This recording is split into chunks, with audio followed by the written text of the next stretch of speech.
va aborder rapidement la continuité et la dérivabilité de fonctions. Alors, déjà, qu'est-ce que c'est qu'une fonction continue? Eh bien, si on a f une fonction, on dira que f est continue en un point A si on a la limite de f quand x tend vers A qui est égale qu'on soit à gauche ou à droite. D'accord? Ça veut dire que si vous faites tendre votre nombre x vers la gauche, c'est-à-dire qu'il sera toujours supérieur à A tout en se rapprochant de A, eh bien, ça devra toujours être égal à la même limite que si vous faites tendre votre nombre x vers la droite, c'est-à-dire qu'il est toujours inférieur à A. Voilà. Et il faut que ça vous donne un nombre qu'on appellera y ici. Donc ça, c'est la définition d'une fonction continue. Si vous réussissez à prouver que votre fonction, elle est continue en tout point, c'est-à-dire qu'elle vérifie ça pour n'importe quel a, eh bien ça voudra dire qu'elle sera continue sur votre intervalle de définition. Après ça, on peut définir ce qu'on appelle un prolongement par continuité. Si jamais on a notre fonction qui est continue, mais qu'elle n'est pas forcément définie au point où elle est continue, eh bien on peut la prolonger. À ce moment-là, on va appeler son prolongement f tilde de x, ce qui est ici, on appelle ça ce signe-là un tilde, et on dira que f tilde de x, elle est égale à f de x à chaque fois que x est différent de a. Du coup, sur ce point-là, ça ne change pas pour notre fonction. Par contre, elle sera égale à y si jamais on a x qui est égal à a. Donc c'est vraiment l'idée que on prolonge notre fonction. Par exemple, si jamais on a une fonction comme ça, qui... Je vais juste changer de stylo. On va garder celui-là pour l'instant. Notre fonction est définie partout. Enfin, elle est définie partout sauf à un certain point A. Mais on remarque qu'elle est continue en ce point A. C'est-à-dire que la limite en s'approchant ici est la même que la limite en s'approchant ici. Les limites à gauche et à droite sont les mêmes. On dira que f est continue en A, et on appellera ce point-là y, et on pourra définir son prolongement comme étant toute cette fonction-là, en incluant le point y qui est ici. Voilà, là on a tracé le prolongement par continuité de f. En gros, on a raccordé les deux bouts qui nous manquaient. Voilà. Maintenant, on va donner un exemple d'une fonction qui n'est pas continue, puisque on n'a pas souvent l'habitude de rencontrer, du coup on a tendance à oublier à quoi ça ressemble. Surtout en physique, où on étudiera surtout des fonctions continues. Du coup, le jour où on a une fonction qui n'est pas continue, on est un peu perdu. Mais si on trace par exemple le graphe de cette fonction-là, donc on voit que à chaque point, elle est continue, d'accord? À chaque fois, si jamais j'approche la limite à gauche et à droite, on tombera sur le même point, celui qui est ici. Voilà, quel que soit le point que je considère, bien sûr. Sauf justement, si jamais on considère le point A, eh bien si on approche la limite à gauche, on tombera sur une première valeur ici, qu'on peut appeler y1. Par contre, si jamais on approche à partir de là-bas, eh bien on va tomber sur une autre valeur qui est complètement différente, qu'on pourra appeler y2 par exemple, et qui sera différente de y1. Pour cette raison-là, notre fonction que j'ai représentée ici ne va pas être continue au point A. Voilà, elle ne vérifie pas cette définition ici. Et donc évidemment, elle ne sera pas prolongeable par continuité en A, puisqu'on ne pourra pas placer un point, ici qui permettra de raccorder les deux. On ne pourra pas définir de prolongement par continuité. Maintenant, il y a une autre notion qui est fondamentale, qui est la notion de dérivabilité. Donc, celle-là, vous allez voir que la définition est un peu pareille que celle de continu, que celle d'une fonction continue. En fait, on dira qu'une fonction f est dérivable en un point A si jamais sa limite vers la gauche est la même que sa limite vers la droite, comme avant, sauf que cette fois-ci, c'est pas la limite de f qu'on considère, c'est la limite de f de x moins f de a sur x moins 1. Donc ça veut dire que vous écrivez ce truc-là, vous calculez sa limite, si la limite à droite est la même que la limite à gauche, c'est-à-dire si la limite quand x tend vers a mais est toujours supérieure à a, est la même que quand il tend vers a et est toujours inférieur à a, si ces deux limites sont égales, ça veut dire que votre fonction est dérivable en ce point. Et à ce moment-là, on appellera f' de a le nombre que vaut ce truc-là, la valeur de ce truc-là. Ok, ça c'est la définition de la dérivée et de la dérivabilité. Voilà. Il y a quelque chose qui est très très important aussi, qui est fondamental, c'est que si une fonction est dérivable en un point, elle sera toujours continue en un point. F dérivable implique f continu. Ok? Voilà. Dérivable implique continu. Attention, l'inverse est faux. Si votre fonction est continue, elle ne sera pas forcément dérivable. Par contre, si jamais on vous a donné une question où on vous demandait si votre fonction était dérivable et que vous avez prouvé que oui, eh bien vous saurez qu'elle est également continue à tous ces endroits-là, à tous les endroits où vous avez montré qu'elle est dérivable. En supposant que vous avez une fonction et que vous avez prouvé qu'elle était dérivable sur R, ça voudra aussi dire qu'elle est continue sur R, par exemple. Voilà. Alors, on va étudier ça à travers un exemple que j'aime beaucoup, qui est la fonction sinus de x sur x.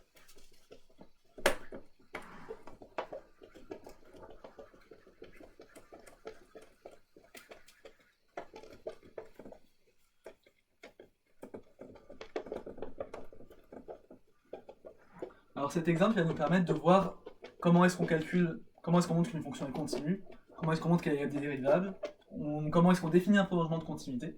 En somme, tout ce qu'on vient de voir. On va aussi voir comment on calcule facilement une limite à l'aide du théorème de L'Hopital, qui est aussi un théorème que j'aime beaucoup. Et si jamais vous ne l'avez pas encore vu, eh bien ce sera le moment pour vous de le voir. Alors, la fonction qu'on va étudier, c'est la fonction f, qui est définie par f de x est égal à sinus de x divisé par x. Voilà. Donc, la première question, c'est de savoir si cette fonction est continue.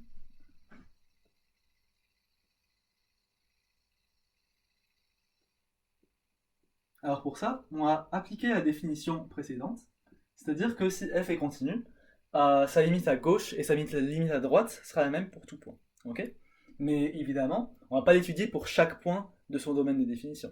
Vous ne pouvez pas le faire pour a égale 1, a égale 1,001, etc. Il y a une infinité de points dans R. Donc, déjà, le premier truc qu'on peut dire, c'est utiliser les théorèmes généraux. C'est-à-dire que notre fonction, c'est un quotient de deux fonctions qu'on connaît bien et dont on connaît déjà bien la continuité. On sait par exemple que la fonction sinus x, comme ça,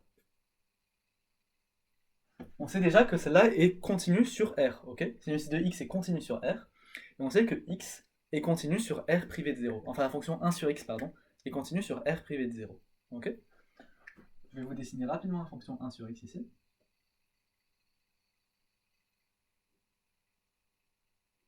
Voilà, avec ces deux points-là qui tendent vers moins l'infini en 0 et plus l'infini en 0.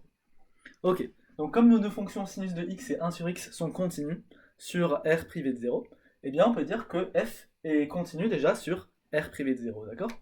Donc je le marque ici. F continue sur R privé de 0. Et ça, on dit par quotient de fonction continue sur R et R privé de 0. Ok? Voilà. Donc c'est ça qu'il faut dire. Alors attendez, je vais juste l'écrire parce que c'est important. Par quotient de fonction continue. Donc vous voyez, il n'y a pas du tout besoin d'étudier la continuité en chaque point. La plupart des points, on peut déjà déterminer leur continuité grâce justement aux propriétés élémentaires des fonctions qu'on connaît. Et ça, heureusement justement. Si c'était pas le cas, vous devriez vraiment vous taper de la continuité sur chacun des points. Ici, il nous reste juste un point à évaluer, donc c'est le point 0. Okay, on va voir si f est continu en 0. Donc là, on va évaluer la continuité de f en 0. Et là, justement, on va pouvoir utiliser la définition qu'on nous a donnée. Okay, donc on va évaluer sa limite en 0 quand elle est supérieure à 0, puis sa limite en 0 quand x est inférieur à 0. On écrit donc, on va d'abord calculer la limite de f de x quand x tend vers 0, x supérieur à 0. Et donc ça, c'est égal à la limite de sinus x sur x quand x supérieur à 0 et x tend vers 0. Voilà. Et donc là, on a une forme indéterminée du type 0 sur 0. Donc a priori, on ne peut pas tout de suite donner sa limite. Pour la trouver, ce qu'on va faire, c'est qu'on va utiliser le théorème de L'Hopital. Alors si jamais vous l'avez oublié, ça nous dit qu'en fait, si on a une fonction, si on a un quotient de fonctions qui ont toutes les deux une forme indéterminée, ce que vous pouvez faire, c'est dériver chacun des termes, dériver le numérateur et dériver le dénominateur, et les limites resteront les mêmes. Okay, donc ça, on peut dire aussi que c'est égal à la limite de la dérivée de sinus, c'est cosinus, cos x, sur la dérivée de x, c'est 1, quand x tend vers 0, x supérieur à 0. Et donc ça, comme dit, c'est ce qu'on appelle le théorème de L'Hopital, ok?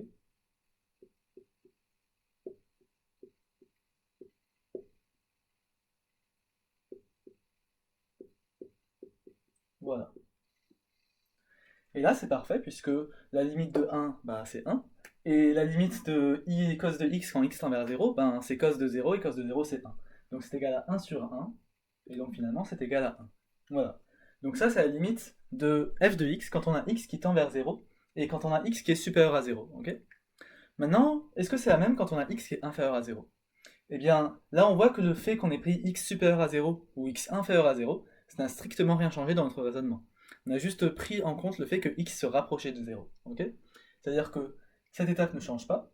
Voilà. Ici, que x soit supérieur à 0 ou pas, on s'en fiche. Et pareil ici, cos de x quand x est supérieur à 0 et cos de x quand x est inférieur à 0, c'est toujours pareil.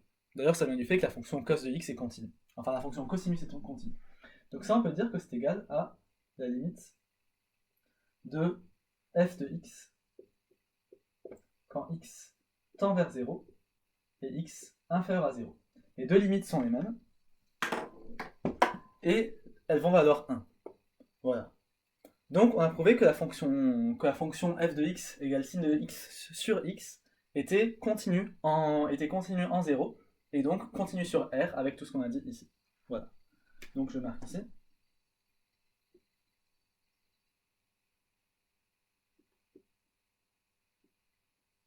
Voilà. Donc, je le rappelle, on a prouvé sa continuité partout grâce aux théorèmes généraux, partout sauf en 0. Puis on a évalué sa continuité en 0 à la main, grâce justement à la définition qu'on avait apprise dans le cours. Et on trouve justement que f est continu sur R. Alors, une fois qu'on a ça, quelque chose qui serait intéressant, ça serait d'évaluer un éventuel prolongement par continuité. Puisqu'on a vu, comme f est continu, eh bien, on peut définir un prolongement par continuité. C'est ce qu'on va faire ici. Alors je vous le rappelle, un prolongement par continuité, c'est une fonction f tilde de x qui sera égale à f de x partout, sauf en a, pardon. Et en a, elle sera égale justement au nombre qu'on a trouvé pour lequel elle était continue. Donc ici, si f est continue, oui sur R. Voilà. On a trouvé l'intervalle sur lequel f était continue. Maintenant, la deuxième question, ça serait: est-ce que f est prolongeable par continuité?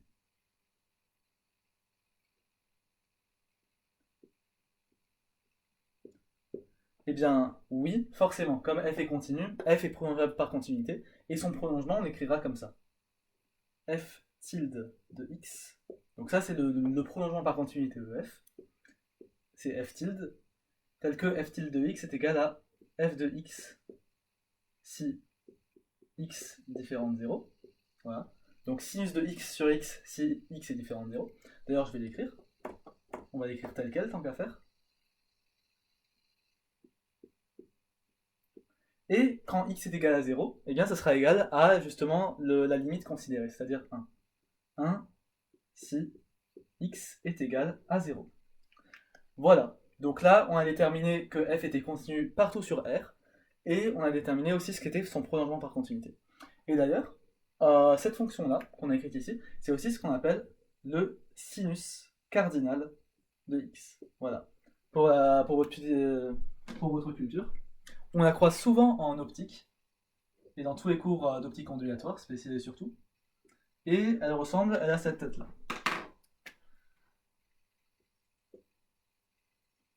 Elle va faire quelque chose comme ça.